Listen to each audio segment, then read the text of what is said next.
Friends, எல்லாரும் நல்லா இருக்கீங்களா? இந்த சமையல் சேனல் வழியா உங்க எல்லாரையும் சந்திக்கிறதுல மிக்க மகிழ்ச்சிங்க. சிம்பிளான சமையல் எக்ஸலண்ட்டான டேஸ்ட்ல வரணும்னா நம்ம சேனலை தொடர்ந்து பாருங்க. உங்களோட கருத்துக்களை கமெண்ட் செக்ஷன்ல போஸ்ட் பண்ண மறக்காதீங்க. வாங்க கிச்சனுக்கு போகலாம், சுவையா ஆரோக்கியமா சமைக்கலாம். இப்போ நம்ம ஒரு சுவையான ஆறினாலும் கெட்டியாகாத ஒரு கேசரி தான் செய்ய போகிறோம். இந்த கேசரி செய்யறதுக்கு ஃபர்ஸ்ட்டு ஒரு கப்பில் ரவை அளந்து எடுத்திருக்கேன். நான் இன்றைக்கி மெஷரிங் கப்பில் ஆஃப் கப் அப்படின்னு இருக்கும் இல்லைங்களா, அந்த ஆஃப் கப் 125 mlன்னு போட்டிருக்கோம். அதில் ஒரு கப் அளவு அளந்து எடுத்து அடிகனமான கடாயில் சேர்த்து லோ ஃப்ளேமில் வச்சு கைவிடாமல் வறுத்துட்ருக்கேன். இந்த ரவை நம்ம கை பொறுக்கிற சூடு வரைக்கும் வறுபட்டால் போதும், கலர் மாறக்கூடாது. இப்போ அந்த ரவை எடுத்து தனியாக வச்சுட்டு அதே கடாயில் ஒரு மீடியம் சைஸ் ஆப்பிளில் பாதி ஆப்பிள் தோல் சீவி எடுத்து அதை இது போல் கட் பண்ணி எடுத்து சேர்த்துட்டு அதனோடையே 3 டேபிள் ஸ்பூன் அளவுக்கு வெள்ளை சர்க்கரை சேர்த்து லோ ஃப்ளேமில் வச்சு இதை கலந்து இந்த ஆப்பிளை கேரமலைஸ்டு பண்ண போகிறோம். ஏன் இப்படி செய்ய போகிறோன்னு பார்த்தீங்கன்னா, ஆப்பிளில் சர்க்கரை ஊறி நல்லா ஆப்பிள் நல்லா இனிப்பாக மாறிடும். இதனோடையே ஒரு அரை டேபிள் ஸ்பூன் அளவுக்கு நெய் சேர்த்துக்கோங்க. நெய்யோட அளவு மொத்தமாக இந்த கேசரிக்கு நம்ம எந்த கப்பில் ரவை அளந்தோமோ அதே கப்பில் ஒரு கப்லேருந்து 1.25 கப்பு வரைக்கும் நெய் தேவைப்படும். நம்ம ஃபுல் அண்ட் ஃபுல் நெய்யிலையும் செஞ்சுக்கலாம், இல்லைனா பாதி அளவு நெய் பாதி அளவு வாசனை இல்லாத எண்ணெய் பயன்படுத்திக்கலாம். வாசனை இல்லாத எண்ணெய் அப்படின்னா நான் என்ன எண்ணெய்ன்றதை சொல்கிறேன்.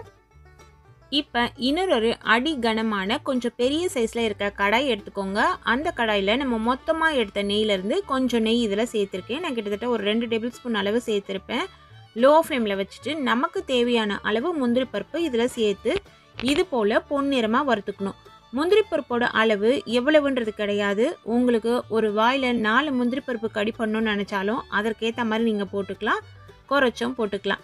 இப்போ ஸ்டவ்வை சுவிட்ச் ஆஃப் பண்ணிவிட்டு எந்த கப்பில் நீங்கள் ரவை அளந்தீங்களோ அதே கப்பில் 3 கப்பு அளவுக்கு தண்ணி இதில் சேர்த்து தண்ணியை நல்லா கொதிக்க விடணும். தண்ணி நல்லா கொதிச்சுட்டு இருக்கும்பொழுது தீயை குறைச்சிட்டு நம்ம வறுத்து வச்சுருக்கோம் இல்லைங்களா ரவை, அந்த ரவையை இதில் சேர்த்து கைவிடாமல் லோ ஃப்ளேம்லேயே கலந்து விடணும். நம்ம ரவை வறுக்கும் பொழுது ப்ரௌன் கலரில் வறுத்துட்டாலோ இல்லை ரவை ரொம்ப வறுப்பட்டுடுச்சுனாலோ கேசரி ஹார்டாகிடும். அதனால தான் இப்போது ஒரு 25 ml அளவுள்ள வெதுவெதுப்பான தண்ணியில் குங்குமப்பூவை சேர்த்து ஒரு 10 நிமிஷம் ஊற வச்சுட்டு அந்த குங்குமப்பூவை இதில் நான் சேர்த்துருக்கேன். இந்த குங்குமப்பூ தான் இந்த கேசரிக்கு கலரை தரப்போகுது. உங்ககிட்ட குங்குமப்பூ இருந்ததுன்னா சேர்த்துக்கோங்க. அப்படி இல்லை நீங்கள் கலர் சேர்க்க விருப்பப்படுறீங்கனாலும் கலர் சேர்த்துக்கலாம். இந்த ஸ்டேஜில் கொஞ்சமாக நெய் சேர்க்குறேன். நெய் இது போல் நடுவில் நம்ம சேர்த்துட்டு இதை கலந்து விட்டுக்கலாம். நம்ம ரவையும் தண்ணியும் சேர்ந்து வெந்து வருது பார்த்தீங்களா, அந்த சமயத்தில் மொத்தமாக நெய்யை ஒன்றா சேர்த்துட வேணாம். அதனால தான் சொன்னேன் நெய்யை அளந்து எடுத்து வச்சுட்டு ஸ்பூனில் கொஞ்சமாக சேர்த்துக்கோங்கன்னு. தண்ணியெல்லாம் உறிஞ்சிக்கிட்டு ரவை நல்லா வெந்த பிறகு சர்க்கரை இதில் சேர்க்கணும். நான் இன்றைக்கி வெள்ளை சர்க்கரை தான் சேர்த்துருக்கேன். சர்க்கரையோட அளவு உங்களோட இனிப்புக்கு தகுந்த மாதிரி நீங்கள் கூடுதலாகவோ இல்லை குறைவாகவோ சேர்த்துக்கலாம். சர்க்கரை சேர்த்து இது போல் நல்லா கலந்து விட்ட பிறகு இலகலாக மாறிடும். இந்த சமயத்தில் ஒரு சிட்டிகை அளவு உப்பு சேர்த்துக்கலாம். எந்த இனிப்பு பலகாரம் செய்கிற மாதிரி இருந்தாலுமே அதில் ஒரு சிட்டிகை அளவு உப்பு சேர்க்கும் பொழுது அந்த இனிப்பு நல்லா தூக்கி கொடுக்கும். இன்னும் நான் சர்க்கரையோட அளவு சொல்லலை, நான் அளவு சொல்கிறேன். இதெல்லாம் செய்யும் பொழுது ஸ்டவ்வோட ஃப்ளேமை நல்லா குறைச்சி வச்சுக்கோங்க. தேவையான பொழுது நெய் நடுவில் சேர்த்துக்கோங்க. இந்த ஸ்டேஜில் நம்ம ஏற்கனவே ஆப்பிளை கேரமலைஸ் செஞ்சு வச்சுருக்கோம் இல்லைங்களா, அதை எடுத்து சேர்த்துக்கலாம். இன்னும் இது கொஞ்சம் கெட்டிப்படும். அந்த ஸ்டேஜில் வறுத்து எடுத்து வச்சுருக்க முந்திரி பருப்பை சேர்த்துக்கலாம். நம்ம சேர்த்த நெய் எல்லாமே லைட்டாக இதில் பிரிய ஆரம்பிக்கும். அந்த ஸ்டேஜ் வரும்பொழுது ஸ்டவ்வை சுவிட்ச் ஆஃப் பண்ணிவிட்டு இந்த கேசரியை வேறு ஒரு பவுலில் நம்ம சேஞ்ச் பண்ணி எடுத்துக்கலாம். இப்போ பாருங்கள், இந்த பதத்தில் தான் நான் முந்திரி பருப்பு சேர்க்குறேன். நீங்கள் திராட்சை சேர்க்குற மாதிரி இருந்தாலுமே சேர்த்துக்கோங்க, இல்லை வேறு ஏதாவது ட்ரை நட்ஸ் சேர்க்குற மாதிரி இருந்தாலும் சேர்த்துக்கோங்க. இது ஒரு கரெக்டான பக்குவம். இந்த பதத்தில் நான் ஏற்கனவே நம்ம கேரமலைஸ் செஞ்சோம் இல்லைங்களா, அந்த கடாய் ஆறி இருந்தது, அதில் சேர்த்தாச்சு. ஆறின பிறகு இது போல் இருக்கும். நமக்கு இந்த கேசரி ஆறின பிறகுமே இது போல் தான் இருக்கும். இப்படி உங்களுக்கு வரல அப்படின்னா என்ன மிஸ்டேக்லாம் அதில் நடந்திருக்குன்னு பார்த்தீங்கன்னா, தண்ணியோட அளவு குறைவாக இருக்கும், இல்லைனா பாகு முறிகிற அளவு நீங்கள் நிறைய நேரம் இதை வேக விட்டுருப்பீங்க. அடுத்தது ரவையை நிறைய நேரம் வறுத்துட்ருப்பீங்க. இது போல் சின்ன சின்ன மிஸ்டேக்ஸ் பண்ணால் அந்த கேசரி ஆறின பிறகு கெட்டியாக மாறிடும்.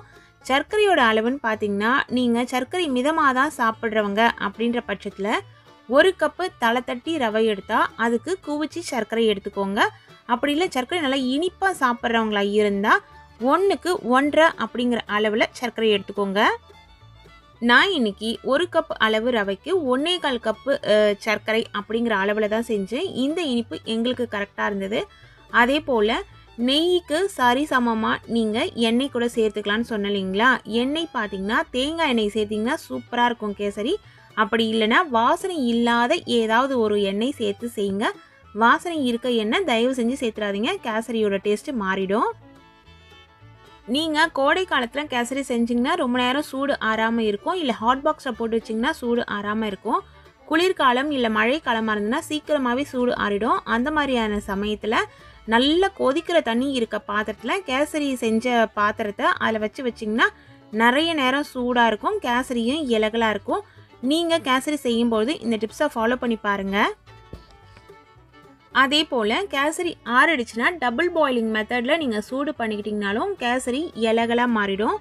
இந்த டிப்ஸ் எல்லாம் கொஞ்சம் கூட மறக்காமல் கேசரி நீங்கள் செஞ்சிங்கன்னா ஒரு பர்ஃபெக்டான 6 நாளும் நல்ல இலகலான ஒரு சூப்பரான டேஸ்ட்டில் கேசரி ரெடி ஆகிடுங்க. இந்த கேசரியை இதே அளவுகளில் பக்குவம் மாறாமல் செய்யுங்க. டேஸ்ட் வேறு லெவலில் இருக்குங்க. இது போல் நல்ல நல்ல ரெசிபிஸ் தெரிஞ்சுக்கணுன்னா நம்ம சேனலை தொடர்ந்து பாருங்கள். சுவையாக சமைச்சு சாப்பிட்டுட்டு மகிழ்ச்சியாக வாழுங்க. சுவையாகவும் இருக்கணும், ஆரோக்கியமாகவும் இருக்கணும்னா நம்ம சேனலை பார்த்து சமைங்க. Thank you friends.